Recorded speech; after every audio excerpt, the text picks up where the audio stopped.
संत रामपाल जी महाराज एक ऐसे महान संत जिन्होंने अपनी सतभक्ति, तत्व ज्ञान, करुणा और सेवा के बल पर समाज में नई मिसाल कायम की है। संत रामपाल जी महाराज की अगुवाई में उनके सभी सतलोक आश्रमों से समाज कल्याण के अद्भुत कार्यों ने समाज को सुनहरे भविष्य की एक नई उम्मीद दिखाई है। संत रामपाल जी महाराज से नाम दीक्षा लेने के बाद लाखों लोगों की लाइलाज बीमारियां जैसे कैंसर, एड्स आदि ठीक हुई। संत जी के ज्ञान से प्रेरित होकर उनके अनुयायियों ने लाखों यूनिट रक्तदान किया। संत जी ने लाखों बहन बेटियों का दहेज मुक्त विवाह करवाया।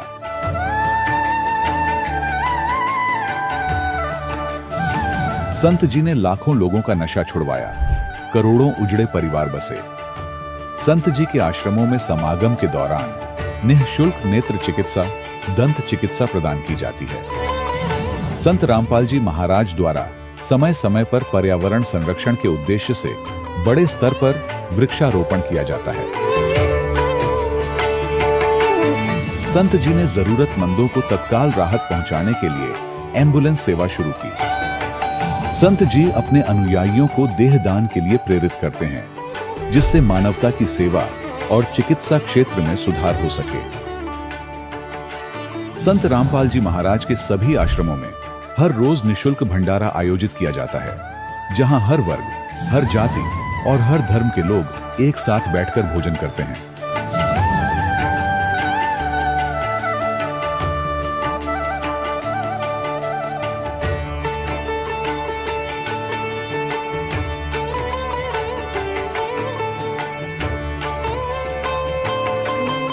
संत रामपाल जी महाराज की अन्नपूर्णा मुहिम ने गरीब और बेसहारा लोगों के जीवन में एक नई ऊर्जा और उम्मीद को जन्म दिया है। घर घर खाद्य सामग्री और जरूरी मदद पहुंचाकर संत रामपाल जी महाराज ने लोगों को दुख और मजबूरी से लड़ने की ताकत प्रदान की है।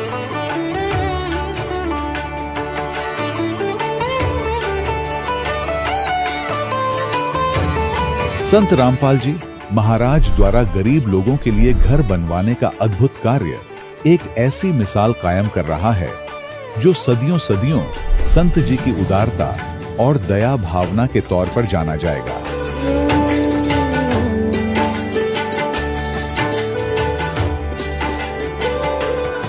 संत रामपाल जी महाराज के आश्रम में हजारों बुजुर्गों को सम्मान और प्यार के साथ जीवन जीने का अवसर मिलता है।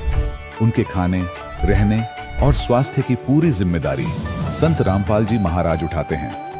अनाथ बच्चों के लिए संत रामपाल जी महाराज के सभी आश्रम किसी वरदान से कम नहीं। यहाँ उन्हें शिक्षा, संस्कार और भविष्य के लिए बेहतर अवसर प्रदान किए जाते हैं।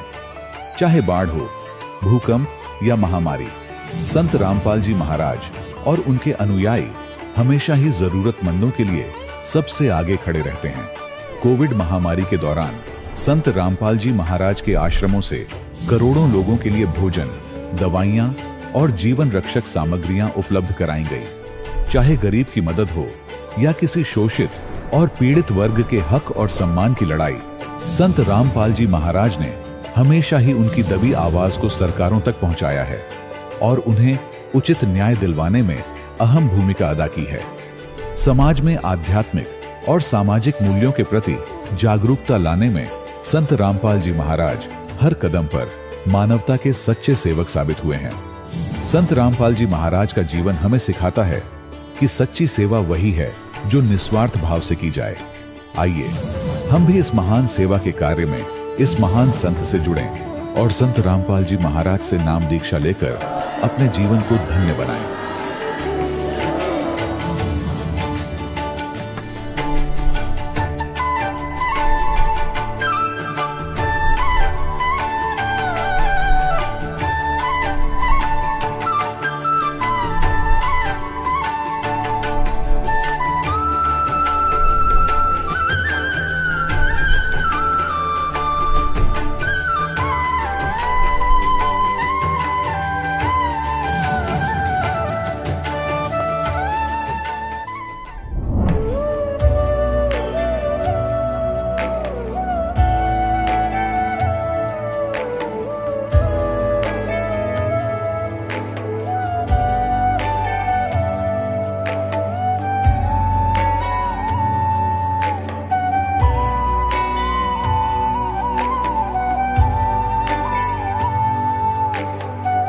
प्रभु राम देव भगवान अल्लाह खुदा ईश आदि नाम एक ही शक्ति के हैं। वो कैसा है, कहां है, कैसे मिलता है, किसने देखा है? ये प्रश्नवाचक चिन्ह पूर्ण रूप से हटाने के लिए अवश्य सुनिए जगत गुरु तत्वदर्शी संत रामपाल जी महाराज के अमृत वचन, सर्व पवित्र धर्मों के पवित्र शास्त्रों के आधार पर। सत साहिब दर्शकों, मनुष्य अपने जीवन में इतनी भक्ति करता है लेकिन फिर भी उसे कष्टों का सामना करना पड़ता है, जिसका मुख्य कारण है शास्त्र विधि को त्याग कर मनमाना आचरण करना। दर्शकों, दिल्ली की निवासी शकुंतला देवी जी की कहानी भी कुछ ऐसी ही है। शकुंतला जी सभी देवी देवताओं की भक्ति किया करती थीं और विशेष रूप से भगवान शंकर की पूजा करती थी। इतनी भक्ति साधना करने के बावजूद भी शकुंतला जी को सांस लेने में कठिनाई हो रही थी। इनके फेफड़ों में इन्फेक्शन भी हो गया था और हालात बहुत खराब हो चुके थे। शकुंतला जी का कहना है कि मेरा जीवन तब बदला जब मुझे संत रामपाल जी महाराज की शरण मिली। तो आइए जानते हैं कि आखिर शकुंतला जी ऐसा क्यों कह रही हैं। सुनते हैं शकुंतला जी की कहानी उन्हीं की जुबानी। नमस्कार जी। हाँ, सत साहिब भगत जी। क्या नाम है बहन जी आपका? मेरा नाम शकुंतला भगत जी। बहन जी आप कहाँ के रहने वाले हैं? दिल्ली के रहने वाले। बहन जी, संत रामपाल जी महाराज से नाम दीक्षा लेने से पहले आप क्या भक्ति साधनाएं करते थे? भगत जी ब्रह्मा विष्णु महेश दुर्गा इन सब की भक्ति करते थे और मेन जो है हम शंकर भगवान को ज़्यादा मानते थे। उनकी शिवलिंग स्थापना करवाई, इधर पास में एक ITO पे 2 जगह शिवलिंग स्थापना भी कराई। और जब तक हम इतना मानते थे शंकर भगवान को, जब तक जल नहीं चढ़ जाता, कहीं घूमने गए हैं या किसी के घर गए हैं, तो अगर जल चढ़ाने के लिए शिवलिंग नहीं मिलता था तो मैं पानी भी नहीं पीती थी। जब तक खाना तो दूर की बात है, पानी तक भी मैं ग्रहण नहीं करती थी। बहन जी, पहले आप ब्रह्मा विष्णु महेश की भक्ति करते थे, शंकर जी को अपना मुख्य इष्ट मानते थे और शंकर जी को जल चढ़ाकर ही आप भोजन ग्रहण करते थे। आपकी भक्ति में बहुत गहरी आस्था थी। तो जो ये भक्ति साधना आप करते थे, इनसे आपको क्या लाभ प्राप्त हुए? भगत जी, लाभ तो कुछ हुआ नहीं, नुकसान तो हुआ। एक बेटा था सबसे बड़ा, वो थोड़ा सा गर्म पानी से गिर गया था, हिप्स थोड़े से हुए थे, कोई ज़्यादा जला भी नहीं था, उससे वो एक्सपायर हो गया था। इसके बाद ये 3 बच्चे हुए। ये भी ऐसे बीमार सा रहता था, लड़का भी, और लड़की को भी दौरे पड़ते थे, दोनों को दौरे पड़ते थे।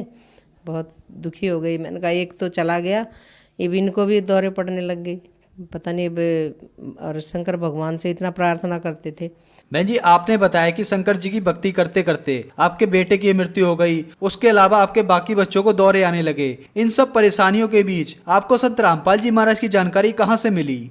गुरुदेव का सत्संग था वहाँ पे गांव में। मम्मी ने कहा कि गुरुदेव आ रहे हैं, रामपाल जी महाराज, आ जाओ तुम भी। हम रात को गए, गुरुदेव ने सत्संग किया। मेरा बड़ा भाव था, हमने सलाह मिला के गए थे कि भाई हम वो नाम नहीं लेंगे, सत्संग सुनाते हैं बच्चों को, यहाँ किराएदारों के पास छोड़ गए। तो हमने वापस आना ज़रूरी था। गुरुदेव आए, मैंने बड़ी भक्ति भाव से परमात्मा के रामपाल जी महाराज के चरण धोए। जब सलाह ये थी कि भी नाम बाद में लेंगे, पहले शिवलिंग स्थापना कराएंगे, नहीं तो भगवान रुष्ट हो जाएंगे। तो इन्होंने भगत जी गुरुदेव ने सत्संग किया। तो जब आए तो गुरुदेव मैंने बड़ी भाव से चरण धोए। लेकिन जब सत्संग हुआ ऊपर, तो भगत जी गुरुदेव के चरणों में बैठे थे, तो वो उनको सत्संग गुरुदेव का अच्छा लगा। तो उन्होंने गुरुदेव ने सत्संग के बाद बोला कि भाई जो नाम लेना चाहता है बैठ जाओ, बाकी चले जाओ। सब चले गए। इन्होंने भी, ये भी भगत जी बैठे रहे। सारे परिवार ने नाम ले लिया और मैं नीचे आ गई। जब संत रामपाल जी महाराज सत्संग के बाद गए तो मेरा बस गुस्सा था थोड़ा, कि फिर मैंने चरण भी नहीं छुए। अज्ञान था ना, इस वजह से। भगत जी बोले कि जब नीचे आए, मैंने कहा आपने नाम क्यों ले लिया? आप हमने तो सलाह मिलाई थी पहले शिवलिंग स्थापना करेंगे। बोले कि ले लिया मैंने तो, तेरे को पागल पता नहीं है, तेरे को ज्ञान नहीं है, ये तो बहुत पूर्ण संत है। मैंने कहा ले लूँगी मैं भी, बच्चों को दौरे पड़ रहे हैं इतने ज़्यादा, तो ले लूँगी, लेकिन इतने दुखी पहले हो रहे हैं और शिवलिंग स्थापना ही नहीं कराएंगे तो भगवान रुष्ट हो जाएंगे। फिर भगत जी मम्मी कहने लगी सास कि ये नाम नहीं लेती ना तो तुम शिवलिंग स्थापना करा लेना जो भी मर्जी। और इसको लड़के को ना सत्संग था गुरुदेव का करौथे में, रामपाल जी महाराज का, तो बोले कि लड़के को लेके आ जाएगी, ये दौरे पड़ रहे हैं ना तो उसको नाम दिला ले जाएगी, ये नहीं लेती। तो मैं भगत जी गई वहाँ पे इसको नाम दिलाने के चक्कर में। तो वहाँ गुरुदेव का सत्संग चल रहा था तो सारे खुश हो गए कि लेके आ गई। तो परमात्मा की इतनी ज़्यादा संगत नहीं थी उस टाइम में। तो संत रामपाल जी महाराज बैठे हुए थे तो बोले कि भगत जी गुरुदेव ये आ गई शकुंतला। गुरुदेव बोले कि बेटे ठीक है अब नाम लेगी। मैंने कहा हाँ गुरुदेव, मैंने धीरे से बोला हाँ बाबा जी। गुरुदेव नहीं निकला तो जैसे हाँ बाबा जी ऐसे मेरा डर था, शिवलिंग भी जो है स्थापना करनी है। तो बोले कि ठीक है बेटे।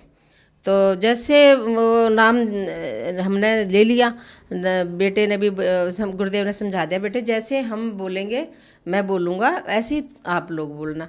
मैंने कहा ठीक है गुरुदेव। तो गुरुदेव क्या ऐसे बाबा जी निकल रहा था। फिर मैंने उस दिन संत रामपाल जी महाराज से गुरुदेव ने, संत रामपाल जी महाराज ने मुझे नाम दीक्षा दे दी।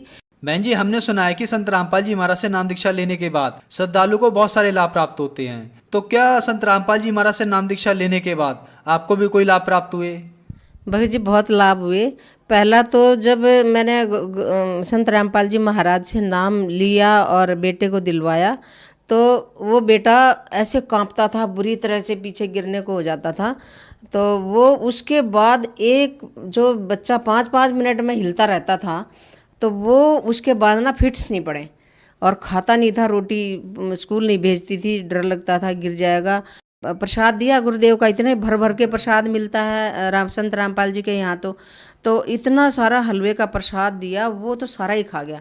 बोले दादी जी और लूँगा मैं तो परमात्मा की दया, वो बोले कि और दे दो भाई इस बच्चे को। तो उसने इतना सारा और लिया हलवा और भी खा गया। तो फिर इसके बाद हम भंडार में गए तो भंडारे में वो कहने लगा खीर दी, एक थाली खा ली और फिर बोले और लूँगा, और खा लिया, रोटी और खा ली। अब जो बच्चा एक रोटी नहीं खाता था और वो इतना सारा खा गया तो मैंने कहा मरेगा क्या, इतना सारा खा लिया। तो मम्मी कहने लगी सास हमारी कि तू क्यों बच्चे को टोक रही है, ये तो परमात्मा का प्रसाद है, तो ये इसको कुछ नहीं होने वाला, तो चुपचाप इसको खाने दे जितना खाता है। तो मैंने कहा ठीक है मैं देखूं, ये भगवान इसको तो दौरे नहीं पड़ रहे, मन मन में सोचूं। तो बोले मैंने कहा चलो कोई नहीं, गैप हो गया होगा कि कोई बात नहीं। तो फिर लेकिन फिर मैं सोचती रही पढ़े ना मैं देखती रहूं। तो बोले कि मैंने कहा मम्मी दौरे तो नहीं पड़ रहे इसको। कह रहे अरे बेटे संत रामपाल जी महाराज तो पूर्ण परमात्मा हैं, मैं इसीलिए तेरे को बार बार कह रही थी तू क्यों उलझी हुई है। जब से संत रामपाल जी से मेरे बेटे ने नाम दीक्षा ली तब से उसको एक दौरा भी नहीं पड़ा। और संत रामपाल जी महाराज से नाम लेने से पहले ना मेरे नाक में ना डॉक्टरों ने बता रखा था मुझे सांस नहीं आता था लेटने के बाद। तो उन्होंने कहा कि इसका तो छोटा ऑपरेशन किया उससे बात नहीं बनी, उन्होंने कहा कि बड़ा ऑपरेशन होगा और उसके बाद बात बनेगी। तो मैंने कहा ठीक है। तो मैं ऑपरेशन के लिए चली गई तो उसमें आरामेल हॉस्पिटल में। तो उन्होंने कहा कि मेरे को थोड़ा शुगर की सी शिकायत थी। तो मैंने कहा कि गुरुदेव से पूछा, कहने लगे संत रामपाल जी महाराज से बेटे देख लो जैसे करें डॉक्टर। फिर मैंने मन में मैंने प्रार्थना की कि हे संत रामपाल जी महाराज, हे गुरुदेव, मेरे को जो है बिना ही ऑपरेशन के ठीक करो, बस इतनी दया करो। तो सबके तो ऑपरेशन हो गए, मेरा एक दिन एडमिट रही तो सबको मेरे को वो ड्रेस भी पहना दी, इंजेक्शन भी दे दिए और सबको तो ऑपरेशन हो गया। और मेरे को कहने लगे कि आपकी ना शुगर की रिपोर्ट ठीक नहीं है, और औरों को तो इंसुलिन के इंजेक्शन दे के और कर दिया ऑपरेशन। मेरे को कहने लगे कि आपका अभी नहीं होगा, बाद में आना, आपको शुगर थोड़ी सी बढ़ी हुई है। तो मैंने सबको तो इंसुलिन दे दिया। मैंने कहा ठीक है जो भी है। फिर मैं छुट्टी हो गई, दोबारा से डेट दी। मैंने तो बस परमात्मा से प्रार्थना करी, परमात्मा संत रामपाल जी महाराज बस दया करो, मेरे को जाना ही ना पड़े। मेरे को तो भगत जी ऑफिस में गई हुई थी मैं, तो मैंने बस ऐसे मैंने खींचा नाक को, तो ऐसे मलगम सा निकला, और मेरा तो वो परमात्मा ने ऐसा ऑपरेशन कर दिया कि ऐसे लाल लाल सा खून निकला, और मेरा तो बिल्कुल नाक वो दिन है आज दिन है बिल्कुल सही हो गया। दूसरा लाभ ये हुआ भगत जी। तीसरा लाभ भगत जी, मेरे को यहाँ पे लंग्स में ना इन्फेक्शन था, तो मैंने परमात्मा से प्रार्थना की, गुरुदेव रामपाल जी महाराज से प्रार्थना की कि गुरुदेव मेरे को ये है, इसका क्या करूं। तो गुरुदेव बोले बेटे दया करेंगे परमात्मा। भगत जी मेरा इतना ऐसे चलता था जैसे कीड़ा चल रहा है, तो मैंने बस ऐसी दया करी दाता ने, संत रामपाल जी महाराज ने, कि मेरा तो वो बिल्कुल एकदम से ठीक हो गया। ना कुछ मैंने दवाई ली, ना कुछ हुआ।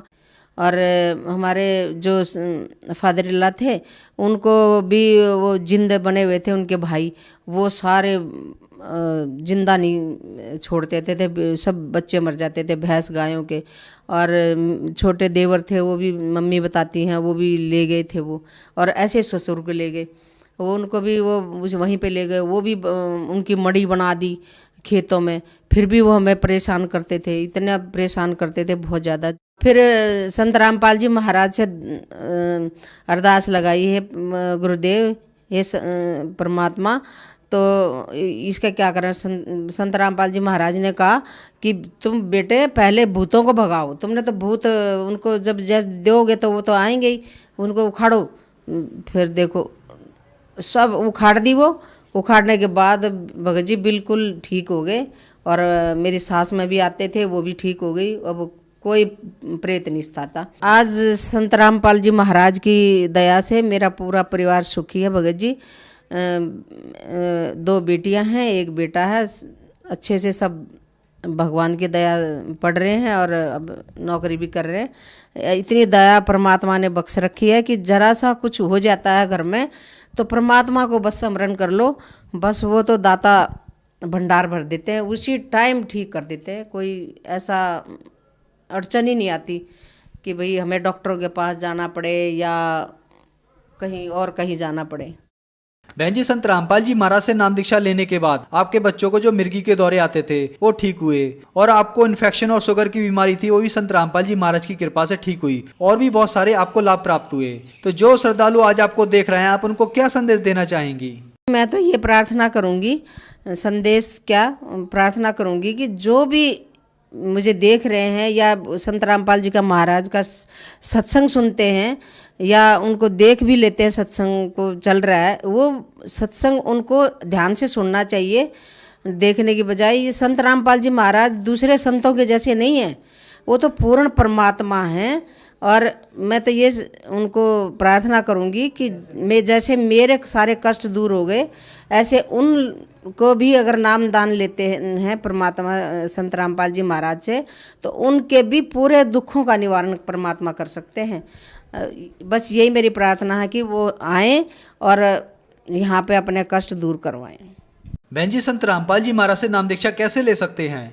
कई चैनलों पे संत रामपाल जी महाराज का सत्संग आता है, तो उन जो सत्संग चलता है उस पे नीचे एक पट्टी है, उस पे फ़ोन नंबर लिखे हुए, आप उन फ़ोन नंबरों पे फ़ोन करके पता कर सकते हैं कि कहाँ कहाँ नामदान केंद्र बने हुए हैं, और वहाँ कहाँ कहाँ वो बता देंगे उस पर फ़ोन करने से, और वहाँ पे जा कर के हम नामदान ले सकते हैं। धन्यवाद बहन जी। सत्साई। दर्शकों, अभी आपने सुने संत रामपाल जी महाराज से दीक्षा प्राप्त करके सुखी हुए भक्त के अनुभव। अब देखिए जगत गुरु तत्वदर्शी संत रामपाल जी महाराज के मंगल प्रवचन। यानी जन्म और मृत्यु तो होता ही है गीता ज्ञानदाता का। अध्याय नंबर 2 के श्लोक नंबर 12 में देखिएगा। गीता अध्याय नंबर 2 का अध्याय नंबर 2 श्रीमद् भगवद गीता और श्लोक नंबर 12। इसमें कहा कि न तो ऐसा है कि मैं किसी काल में नहीं था, अथवा तू नहीं था, अथवा ये राजा लोग नहीं थे, और न ही ऐसा है कि हम इससे आगे हम सभी नहीं रहेंगे। इसे सिद्ध है कि गीता ज्ञानदाता कहता है कि तेरे और मेरे पहले भी जन्म हुए हैं और आगे भी होते रहेंगे। अब गीता अध्याय नंबर 2 के श्लोक नंबर 17 में गीता ज्ञानदाता कहता है कि अविनाशी तो वो है जिसने सारे ब्रह्मांडों की रचना की, उसको मारने में कोई सक्षम नहीं है। देखिएगा अध्याय नंबर 2 और श्लोक नंबर 17, इसमें कहा कि नाश रहित तो उसको जान जिससे यह संपूर्ण जगत व्याप्त है। इस अविनाशी का विनाश करने में कोई भी समर्थ नहीं है। इसे सिद्ध है गीता ज्ञानदाता से कोई अन्य है सक्षम और समर्थ और अविनाशी परमात्मा। गीता अध्याय नंबर 10 के श्लोक नंबर 2 में गीता ज्ञानदाता स्वयं कहता है कि अर्जुन, मेरी उत्पत्ति को ना ते देवता जानते ना ऋषि, क्योंकि इन सब की उत्पत्ति का कारण मैं हूं, क्योंकि ये सभी इस काल से उत्पन्न हुए ब्रह्म से। गीता ज्ञानदाता ब्रह्म है, इसको सरपुरुष कहा है। श्रीमद् भगवत गीता अध्याय नंबर 15 के श्लोक 16 और 17 में 3 पुरुष हैं, सरपुरुष और अक्षर पुरुष। सरपुरुष ये ब्रह्म है गीता ज्ञानदाता, जो श्री कृष्ण में प्रवेश करके बोल रहा है। ये केवल 21 ब्रह्मांड का प्रभु है, स्वामी है, मालिक है। और अक्षर पुरुष 7 संग ब्रह्मांड का स्वामी है, 7 संग ब्रह्मांड का, इतना ही वो मालिक है, स्वामी है, प्रभु है। और गीता अध्याय नंबर 15 के श्लोक नंबर 17 में कहा कि उत्तम पुरुष है तू अन्य। उत्तम पुरुष यानी श्रेष्ठ परमात्मा, पुरुषोत्तम तो कोई और है इन दोनों से, सरपुरुष और अक्षर पुरुष से, और वही परमात्मा कहलाता है। उत्तम पुरुष तू अन्य परमात्मा इति उदाहरत है। यह लोक तरम आविश्य विभर्ति अवैश्वर है, जो तीनों लोकों में प्रवेश करके सबका धारण पोषण करता, वो है विनाशी भगवान। तो यहां गीता ज्ञानदाता अध्याय नंबर 10 के श्लोक नंबर 2 में कहता है कि मेरी उत्पत्ति को, यानी उत्पत्ति तो हुई है इसकी। देखो श्रीमद् भगवत गीता 10वां अध्याय है श्रीमद् भगवत गीता का, और ये श्लोक नंबर 2, इसमें कहा कि मेरी उत्पत्ति को न तो देवता लोग जानते न मैं ऋषि जानते हैं, क्योंकि मैं सब प्रकार से देवताओं का और मैं ऋषियों का आदि कारण हूं, यानी इनकी उत्पत्ति मेरे से हुई है। ये आप सृष्टि रचना जो दास ने बहुत बार सुनाई है, उससे आप आसानी से समझ सकते हैं। अब इससे सिद्ध हो गया कि गीता ज्ञान दाता ब्रह्म है और इसकी जन्म मृत्यु होती है। यदि श्रीमद् भगवत गीता अध्याय नंबर 8 के श्लोक नंबर 16 जो इन्होंने अनुवाद किया, अनुवादकर्ताओं ने ये अर्थ लगाए कि मुझे प्राप्त होकर पुनर्जन्म नहीं होता अर्जुन, और फिर ये भी कह रहा है कि ब्रह्मलोक में गए हुए सब पुनरावृत्ति में, वहां गए हुए सबका जन्म मृत्यु होता है, तो वो अर्थ गलत है। वास्तविकता ये है कि गीता ज्ञानदाता कहता है मैं ब्रह्म हूं, मेरा ओम नाम है, और ओम नाम के जाप से जो मोक्ष होता है वही परम गति मेरे सतर की है। उसके विषय में श्री देवी जी ने स्पष्ट कर दिया है 7वें स्कंद में, सचित्र मोटा टाइप, गीता प्रेस गोरखपुर से प्रकाशित में। देवी हिमालय को कह रही है कि ओम नाम का जाप करो, ब्रह्म पाने का उद्देश्य रखो, इससे तुम्हारा कल्याण हो जाएगा और वहां चले जाओगे, उसको प्राप्त हो जाओगे। वो कहाँ रहता है? ब्रह्मलोक में रहता है। और यहां भी 8वें अध्याय के 13वें श्लोक में गीता ज्ञानदाता कहता है मुझ ब्रह्म का केवल एक ओम मंत्र है, नथिंग एल्स। और ओम नाम का जाप करके उससे मिलने वाली जो परम गति उसको प्राप्त हो गए। 8वें अध्याय के 16वें श्लोक में लिखा है कि ब्रह्मलोक में गए हुए प्राणी भी पुनरावृत्ति में है, उनका जन्म मृत्यु होता है। इति सिद्ध। अब गीता ज्ञानदाता अपने भी जन्म मृत्यु बताता है, तो उसके साधक के भी जन्म मृत्यु सदा बने रहेंगे, और सदा जन्म मृत्यु बना रहेगा तो वो जीव सुखी नहीं हो सकता, उसको परम शांति नहीं हो सकती। इसलिए गीता ज्ञानदाता अपने से अन्य उस समर्थ और अविनाशी परमात्मा की शरण में जाने को कह रहा है। श्रीमद् भगवत गीता अध्याय नंबर 18 के श्लोक नंबर 62 में गीता ज्ञानदाता कहता है अर्जुन तू सर्वभाव से उस परमेश्वर की शरण में जा, यानी कोई अन्य है वो। ये देखिएगा श्रीमद् भगवत गीता अध्याय 18 का और श्लोक नंबर हम 62 पढ़ेंगे। हे भारत, सब प्रकार से उस परमेश्वर की शरण में जा, उस परमेश्वर की कृपा से ही तू परम शांति को और सनातन परम धाम को प्राप्त होगा। इससे सिद्ध हो गया कि गीता ज्ञान दाता की साधना से न तो परम शांति हुआ, ना वो शाश्वत स्थान मिला है जो कभी नष्ट में नहीं आता, कभी नाश नहीं होता। अब श्री मद् भगवत गीता अध्याय नंबर 15 के श्लोक नंबर 1 से 4 में एक निष्कर्ष दिया है। जैसे श्रीमद् भगवत गीता अध्याय नंबर 4 के श्लोक नंबर 32 और 34 में स्पष्ट किया था कबीरदास ने। 32वें श्लोक में कहा है कि अर्जुन, यज्ञों की जानकारी, यानी यज्ञ माने धार्मिक अनुष्ठान साधनाओं की जानकारी सच्चिदानंद घन ब्रह्म यानी उस परम अक्षर ब्रह्म के मुख कमल से उच्चरित वाणी में वो बोली गई है, वो तत्व ज्ञान है, उसमें विस्तार से कही गई है और उसके जानने के बाद फिर पूर्ण मोक्ष प्राप्त हो जाता है। चौथे जाके 34वें श्लोक में कहा कि वो तत्व ज्ञान जो सच्चिदानंद घन ब्रह्म यानी सत्य पुरुष अकाल मूर्त स्वयं अपने मुख कमल से आकर बोलता है, वो तत्व ज्ञान है। और उस तत्व ज्ञान को तू तत्वदर्शी संतों के पास जाकर समझ, उनको दंडोत प्रणाम करने से, कपट छोड़कर प्रश्न करने से, सरलतापूर्वक प्रश्न करने से वो तत्वदर्शी संत तुझे उस तत्व ज्ञान का उपदेश करेंगे। इससे सिद्ध हो गया कि गीता ज्ञानदाता अपने से अन्य परमात्मा के बारे में जानकारी दे रहा है और उस ज्ञान से वो गीता ज्ञानदाता भी परिचित नहीं है।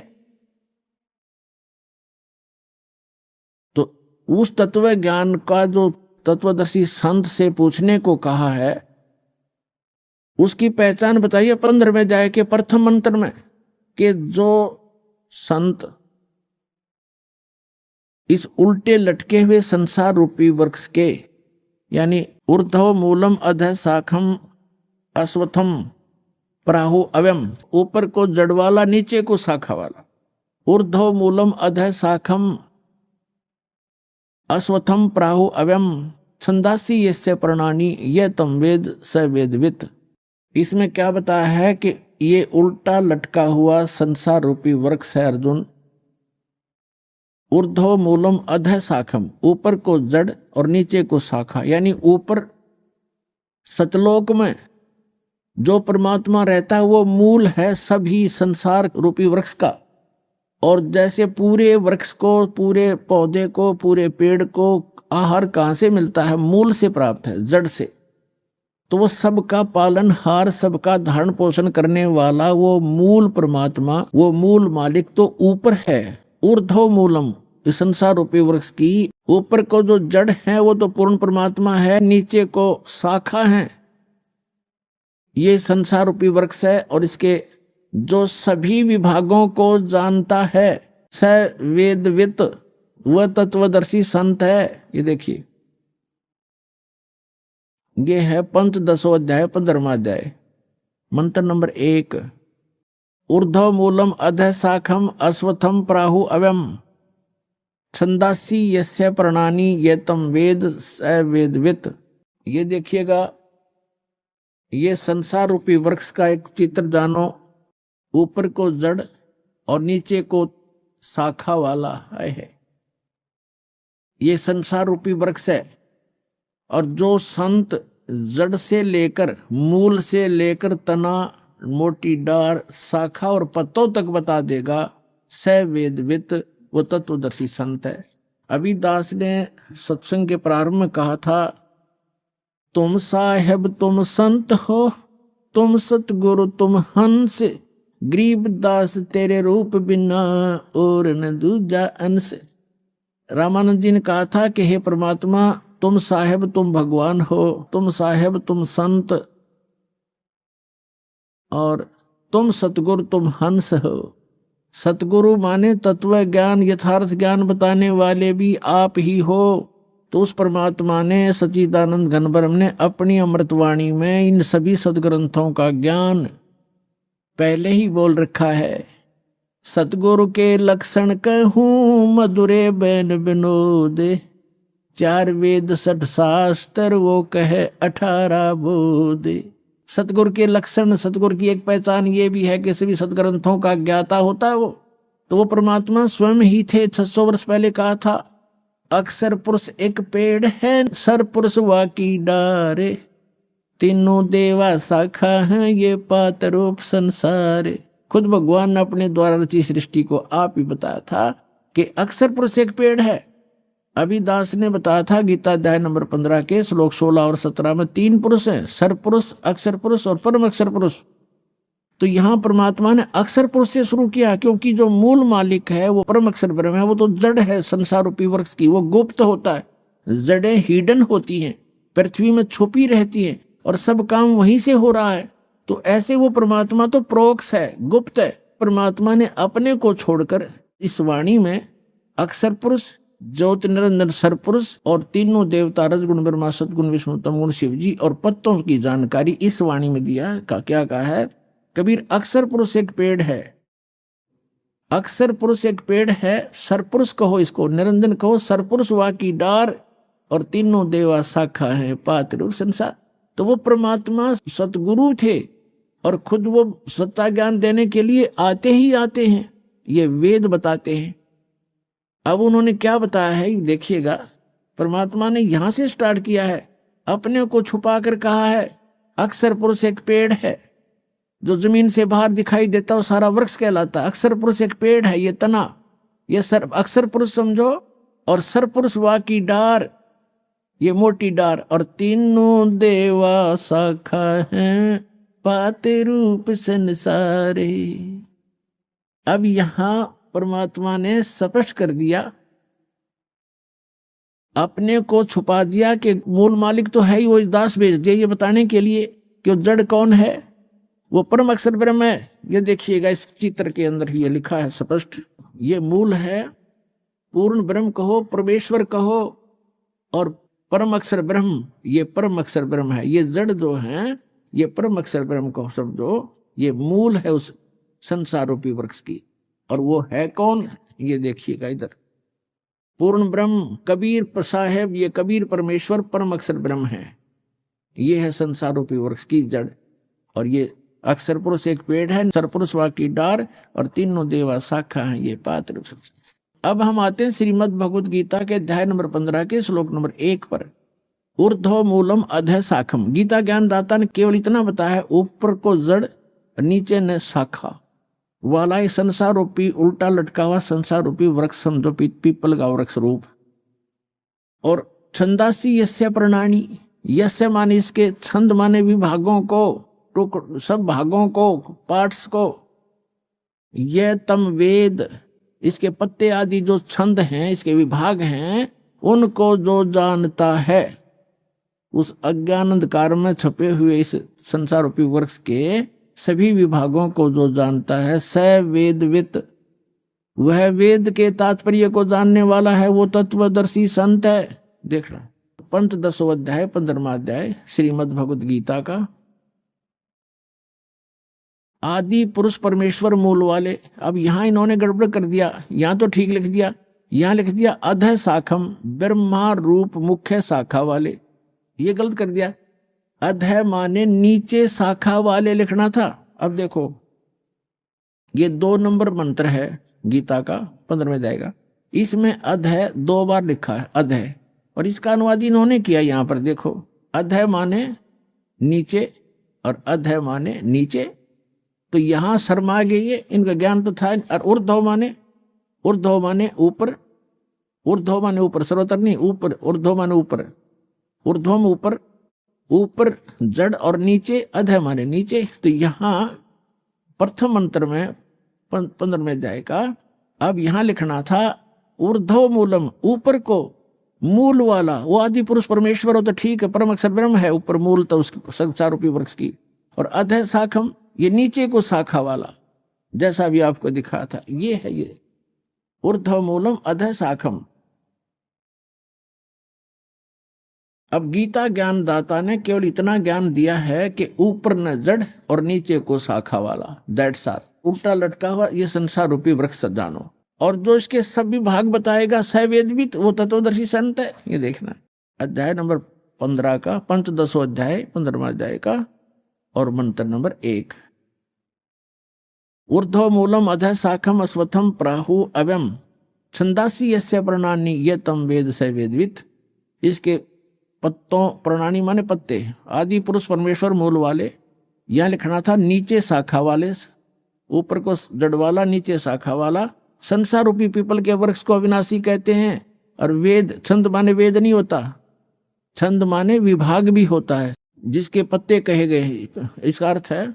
और उस संसार रूप वृक्ष को जो मूल सहित जड़ से लेकर पत्तों तक तत्व से जानता है, स वेदवित, वह वेद के तात्पर्य को जानने वाला है, अर्थात वो तत्वदर्शी संत है।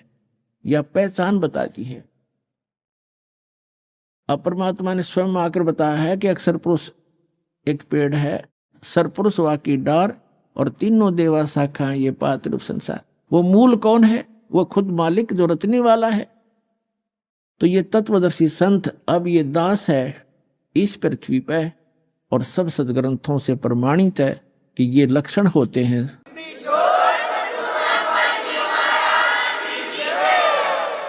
अब इसमें क्या बताया है? 15वें अध्याय के 3-4 में स्पष्ट कर दिया है कि जिस समय वो तत्वदर्शी संत मिल जाए और वो तत्व ज्ञान बतावेगा, उस तत्व ज्ञान रूपी शस्त्र के द्वारा इस अज्ञान रूप उलझी हुई गुत्थी को काटकर, अर्थात अच्छी तरह समझकर, उसके पश्चात परमेश्वर के उस परम पद की खोज करनी चाहिए, जहां जाने के बाद साधक फिर लौटकर कभी संसार में नहीं आते। गीता ज्ञानदाता कहता है मेरे भी जन्म मृत्यु और तेरे भी अर्जुन। तो जब तक जन्म मृत्यु है तब परम मोक्ष नहीं हो सकता, वो परम शांति प्राप्त नहीं हो सकती, शाश्वत स्थान नहीं मिला उनको।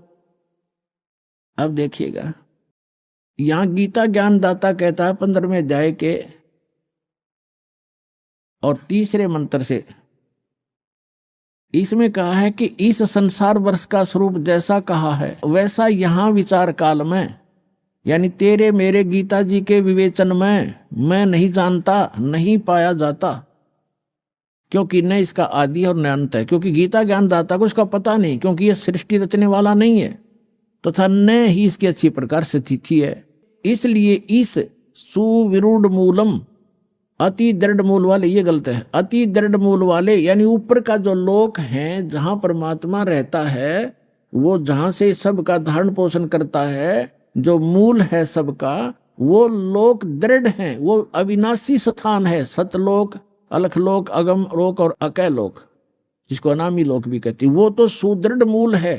सुदृढ़ मूलम, उस सुदृढ़ मूल वाले यानी उस अविनाशी स्थान वाले भगवान के, अब देखो, सुविरूढ़ मूलम, अति दृढ़ मूल वाले संसार रूपी पीपल के वृक्ष को, यानी संसार की सृष्टि को, दृढ़ माने दृढ़, यानी उस अटल, उस बिल्कुल स्वस्थ, ये है असंग शस्त्रेण, तत्व ज्ञान रूपी शस्त्र द्वारा, यह वैराग रूप नहीं, ये अर्थ गलत कर दिए, तत्व ज्ञान रूपी शस्त्र द्वारा काट कर, अर्थात उसको अच्छी तरह समझकर, वो ज्ञान अटल है।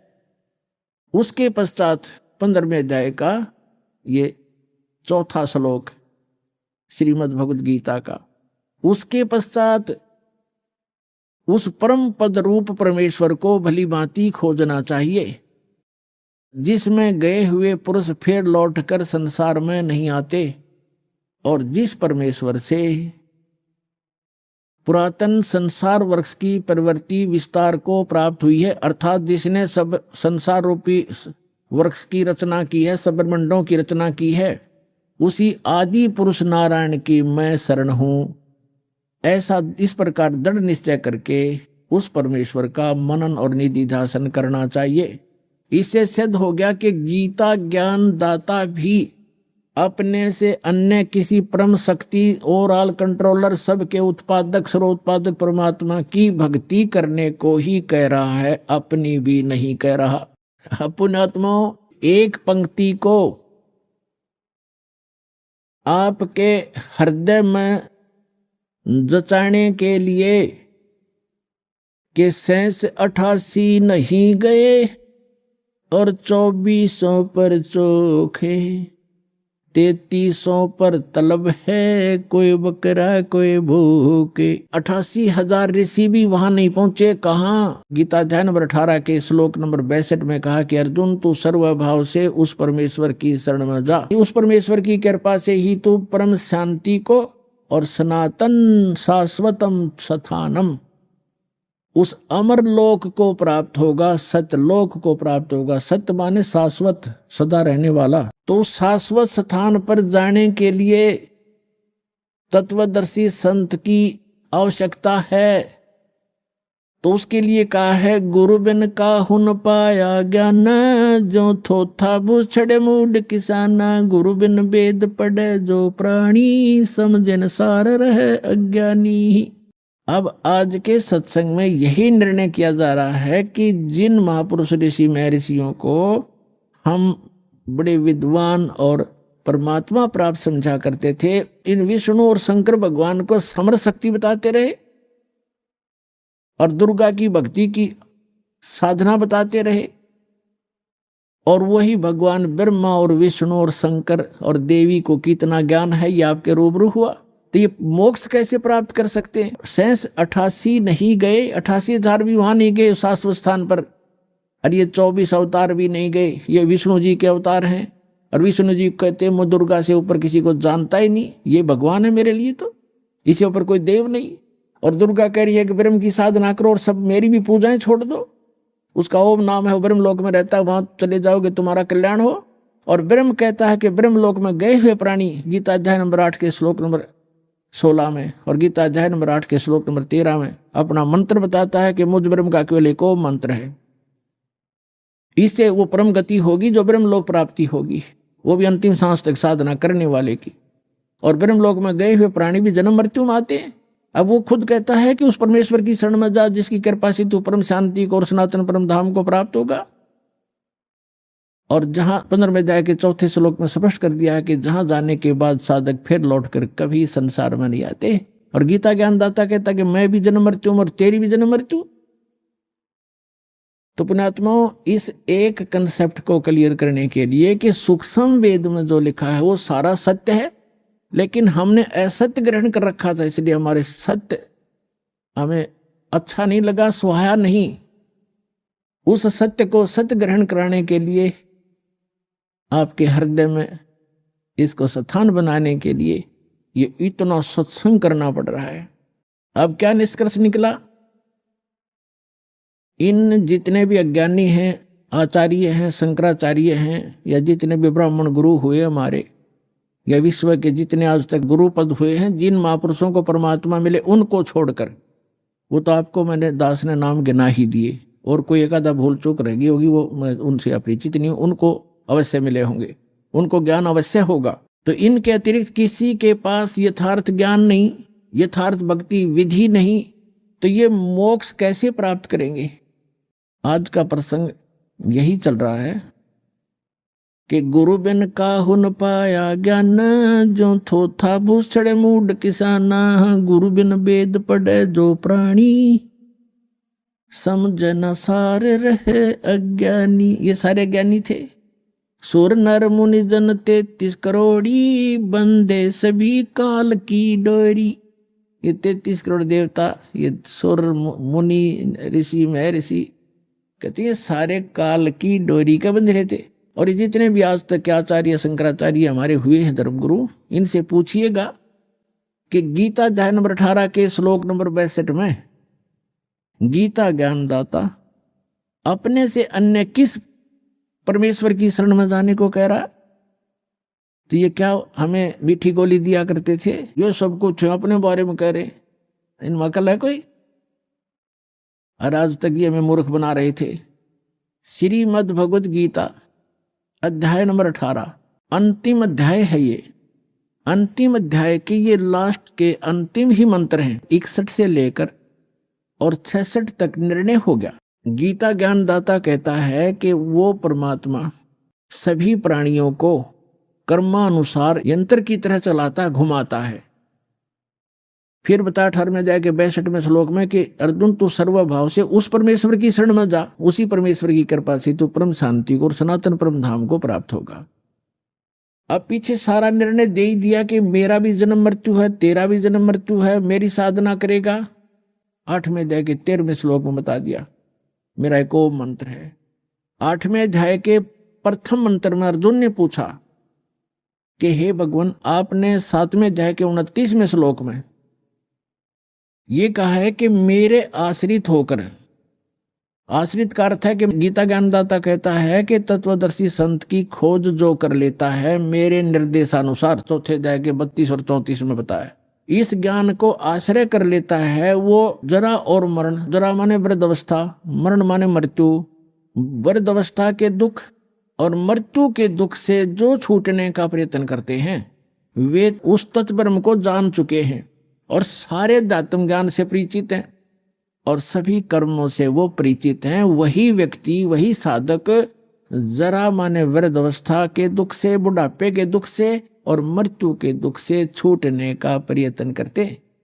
तो अर्जुन ने पूछा गीता ज्ञानदाता से 8वें अध्याय के प्रथम मंत्र में कि किम तत्ब्रह्म, वो तत्ब्रह्म क्या है ऐसा जिसको जानने के बाद फिर यहाँ संसार की कोई वस्तु की डिमांड नहीं करता या किसी वस्तु की चाह नहीं रहती, केवल जरा और मरण से ही छूटने का प्रयत्न करते हैं।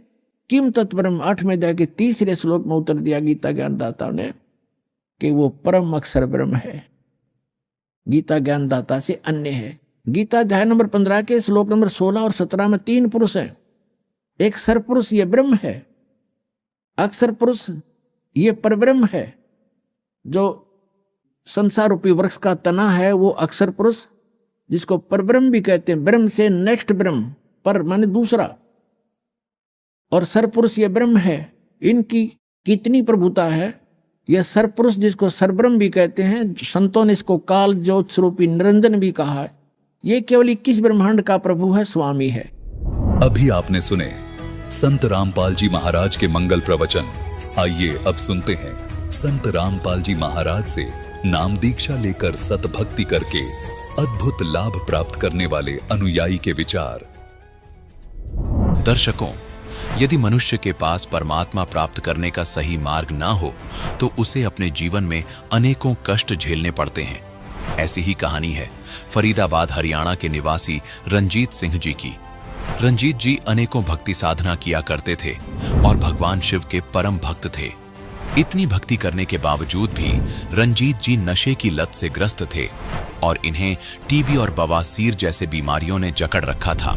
इन्होंने इन सभी समस्याओं और बीमारियों से मुक्ति पाने के लिए शिव जी से बहुत प्रार्थना की, लेकिन कोई फायदा नहीं हुआ। लेकिन दर्शकों, आज रंजीत जी का कहना है कि जब से मैंने संत रामपाल जी महाराज से नाम दीक्षा ली है, तब से मेरा जीवन पूरी तरह से बदल गया है। तो आइए जानते हैं आखिर संत रामपाल जी महाराज ने ऐसी कौन सी जड़ी दे दी जिससे रंजीत जी की जिंदगी बदल गई।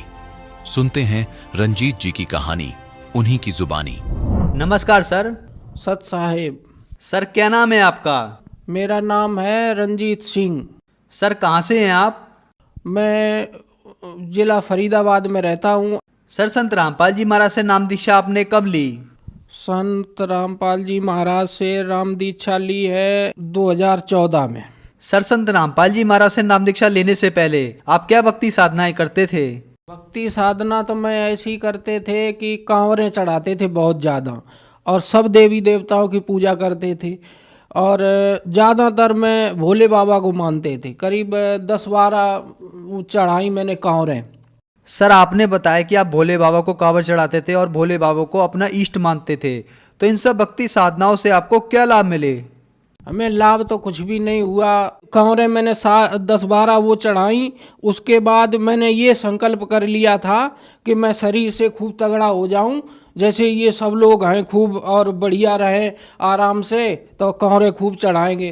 कांवरें चढ़ाते रहे और मुझे दिक्कत हो गई, मुझे टीबी की बीमारी सी हो गई और मैंने जब घर वाले कहने लगे कि बुखार आ गया तुम्हें ज़्यादा और तुम मेहनत करते रहते हैं, मैंने कि मेहनत में कुछ भी नहीं करते हैं, लेकिन फिर भी मुझे बहुत ज़्यादा दिक्कत रही। फिर मुझे खूनी बवासीर हो गई। तब मैंने कहा कि भोले बाबा ये कैसे हो गया? मैं इतनी भक्ति करते रहे, सब करते रहे, मेरा तो तभी से दिमाग खराब हो गया था। और मैंने कहा, उनसे प्रार्थना करी। सिंगी रामपुर के बगल में बलखंडी बाबा का मंदिर, वहाँ गए। मैंने कि बाबा जी मुझे तो ये खून कटने लगा, मुझे ये नहीं जब मालूम था सर कि ये खूनी बवासीरी है क्या है। जब डॉक्टर को चेक बताया, फिर मुझे उनसे मैंने प्रार्थना करी है, भाई जिसके पास में पूजा करते हैं तो उसी से तो मैं कहेंगे। मैंने उनसे प्रार्थना करी जाके मंदिर में पैसा भी चढ़ाए और क्या नाम उनसे खूब प्रार्थना करी कि भोले बाबा जी मेरे ये परेशानी ख़त्म करो। मुझे ये परेशानी बढ़ती रही और इससे मुझे कोई फ़ायदा नहीं हुआ। सर फिर संत रामपाल जी महाराज के बारे में जानकारी आपको कहाँ से हुई? संत रामपाल जी महाराज के बारे में जानकारी, मैं दारू भी पीते थे बहुत ज़्यादा सर। दारू पी के मैं लेटे थे चारपाई पे, तो चैनल बदलते थे, कहीं फिल्म देखते थे, कहीं समाचार, कहीं कुछ, दिमाग सही नहीं रहता था। तो कहीं लड़के कह देते थे वो लगाओ उस पर ये आ रहे, तो मैं चैनल बदल रहे थे पड़े पड़े। तो संत रामपाल जी महाराज का सत्संग आ गया, तो उसमें गुरुजी कह रहे थे कि 3 देव की जो करते भक्ति उनकी कभी न हो गई मुक्ति। गुरुजी ने जब ये कहा तब मैंने कि ये कौन है, पता नहीं यार। मैं वहीं पे लगाए रहे, चैनल जब लगा रहा वहाँ पे, तब मैंने सुना तो नशा पसा तो नहीं मुझे पता लगा, लेकिन मुझे नींद आ गई। वो जब चैनल दोबारा दूसरे दिन में ढूंढते रहे तो वो थोड़ा रह गया था। मैंने करीब 1 महीना तक देखा ऐसे ही, अभी ना टाइम मालूम ना कुछ, कभी थोड़ा मिल जाए कभी कितना मिल जाए, ड्यूटी वाले आदमी आगे पीछे हो जाते। फिर उसके बाद जब मैंने उस चैनल देखा, संत रामपाल जी महाराज का सत्संग आ रहा था, तब मैंने वहीं पे ऐसे ही लेट के वैसे ही दंडवत किया। भाई परेशानी थी मुझे बहुत ज़्यादा, तो भाई जो भी मुझे अच्छा लगता था वहीं पे जैसे टीवी के सामने ही मैंने किया, तो मुझे राहत सी मालूम पड़ी। मैंने की कि ये तो कुछ आराम सी है। आराम के वजह से अब मैंने अपनी पत्नी को भी कहा कि ये देखा करो, मैंने अपनी भगतमती को भी कहा, तो वो अपने आराम से देखने लगी। तो कही ये तुमने कहाँ से, ये पता नहीं बाबा ऐसे। मैंने कि बाबा नहीं, हमें तो ये कुछ अलग हिसाब लग रहा है संत रामपाल जी महाराज का। फिर मैं बरवाला गया तो संत रामपाल जी महाराज से नाम दीक्षा ली। सर संत रामपाल जी महाराज से नाम दीक्षा लेने के बाद अनुयायियों को बहुत सारे लाभ प्राप्त होते हैं, चाहे वो आर्थिक हो, भौतिक हो, मानसिक हो या शारीरिक हो। तो क्या आपको भी कुछ लाभ प्राप्त हुए संत रामपाल जी महाराज से नाम दीक्षा लेने के बाद? हमें तो बहुत लाभ हुए, जो मैं बताऊं तो बहुत टाइम लग जाएगा। आप ये कहोगे कि ये कहाँ की रामायण तुमने खोल दी है, कैसी ये क्या बता रहे हो। हमें सबसे पहला लाभ हुआ कि हमारा शरीर सही हो गया। पहले तो डॉक्टरों ने बताई टीबी के बाद कई दवाई खाओ, वो तो खाते ही रहे। मुझे खूनी बवासीर भी हो गई सर। जब मुझे खूनी बवासीर हो गई तब मैंने कहा कि ये कैसे ठीक होगी। अब चुपचाप बताते रहे अपने किसी को, जैसे अपनी पत्नी को बताया, अपने भाई को बताया कि मैंने कि ऐसे ऐसे परेशानी हो गई। तो उन्होंने कहा दिखाओ, डॉक्टरों को दिखाया कि यहाँ पे कोई बता रहा कि 10,000 लगेंगे, कोई बता रहा 15,000 लगेंगे, ऑपरेशन कराना पड़ेगा। और दवाई मैंने चारों तरफ से करा ली थी। और हम जब किसी को बताते हैं तो हमें तो रोना आ जाता। जब मुझे टीबी बता दिया डॉक्टरों ने तो हमने कि अब ये कैसे बच्चे पलेंगे, कैसे क्या होगा। और खूनी बवासीर की डर की वजह से मैं डॉक्टरों के पास भी गए, सफदरजंग भी गए, और उन्होंने कहा कि अब दवाई खानी पड़ेगी 6 महीने तक और यहाँ 15 दिन रहना पड़ेगा। मुझे लगा डर, मैंने कि मैं तो ये परेशानी है तो है, अब 15 दिन तक यहाँ रहें, कैसे क्या होगा। और ऑपरेशन के लिए बोला, मैं वहाँ से चले आए, मैंने कोई ऑपरेशन नहीं करवाया। और संत रामपाल जी महाराज की दया से बिल्कुल ठीक हैं, मुझे कोई परेशानी नहीं। इस समय खूनी बवासीर ठीक हो गई, टीबी ठीक हो गई। हमारी भगतमती को जो भूत प्रेत की बाधा थी, बीमार भी रहती थी, वो कहते थे कि बीमारी है, और भगतों के पास जाते थे, ये जो जंतर मंत्री वाले हैं वो कहते थे इनके ऊपर बहुत बड़ी बाधा है, 4 भूत हैं। अब वो भी उतराते थे, दवाई भी करवाते थे, फिर भी परेशान रहते थे। और संत रामपाल जी महाराज से जब से नाम लिया उसके बाद हम भी ठीक हो गए। हमारे भगतमती के, अब तो भगतमती हो गई, वो हमारी पत्नी जो थी वो भी बहुत परेशान थी, वो भी बिल्कुल ठीक हो गई। अब कोई भी बाधा घर में नहीं है। और उसके बाद एक चमत्कार ऐसा किया है जो आप कोई भी नहीं मानोगे कि ऐसा किया होगा। हमारे भाई नहीं, खुद नहीं मानते थे, लेकिन हमारा जो हमसे छोटा भाई है वो मान गया। डॉक्टरों ने बताया कि इसके हड्डी क्रक हो गई, अब ये खड़ा नहीं हो पाएगा। 2 ऑपरेशन किए कि इसकी नली फट गई सामने। गाड़ी तो ये हीरो होंडा थी, वो तो बिल्कुल ही ख़राब हो गई थी, सामने एक्सीडेंट हुआ तो बस से।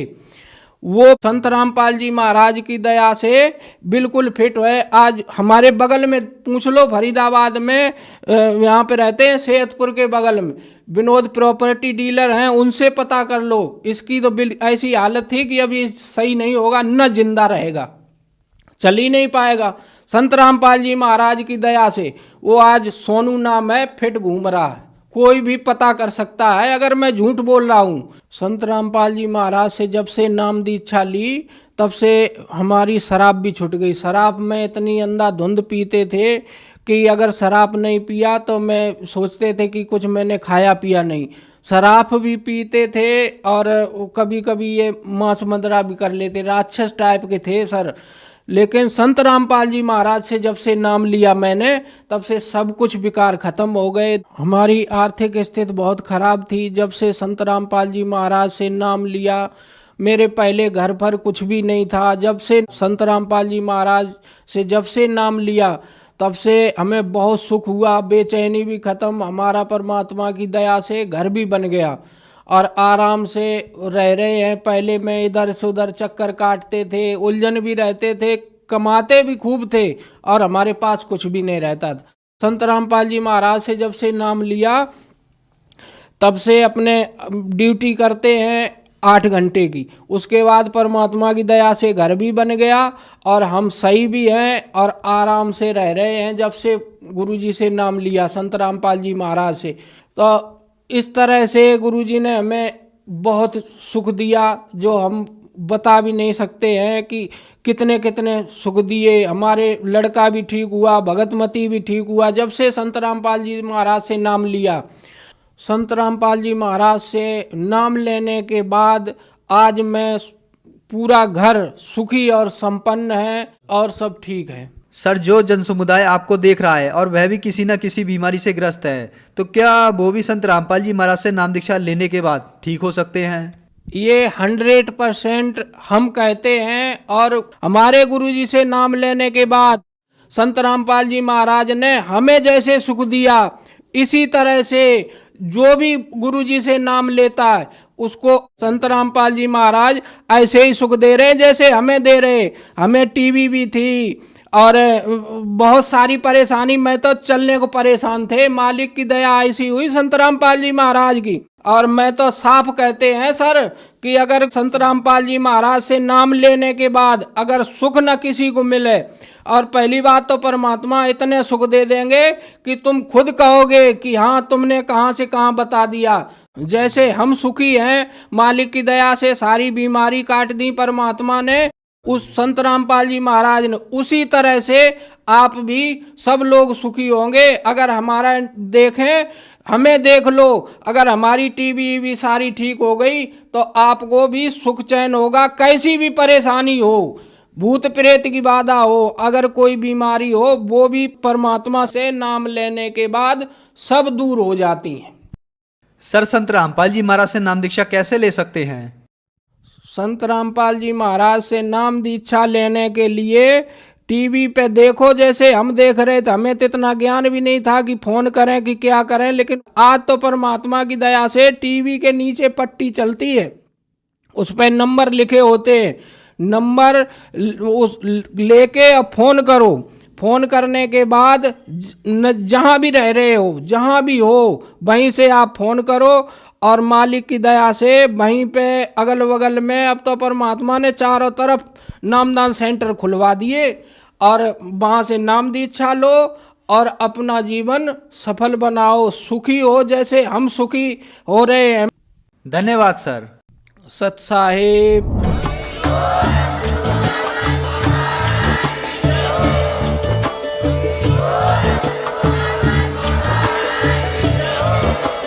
आप सुन रहे थे जगत गुरु तत्वदर्शी संत रामपाल जी महाराज जी के मंगल प्रवचन। अधिक जानकारी के लिए विजिट कीजिए हमारी वेबसाइट www.jagatgururampalji.org। संत रामपाल जी महाराज जी के शुभ आशीर्वाद से पूरे विश्व भर में 500 से भी ज्यादा नाम दीक्षा केंद्र हैं, जिन पर संत रामपाल जी महाराज जी द्वारा ऑनलाइन निशुल्क नाम दीक्षा दी जा रही है। अपने नजदीकी नाम दीक्षा केंद्र का पता करने के लिए संपर्क करें 8222880541।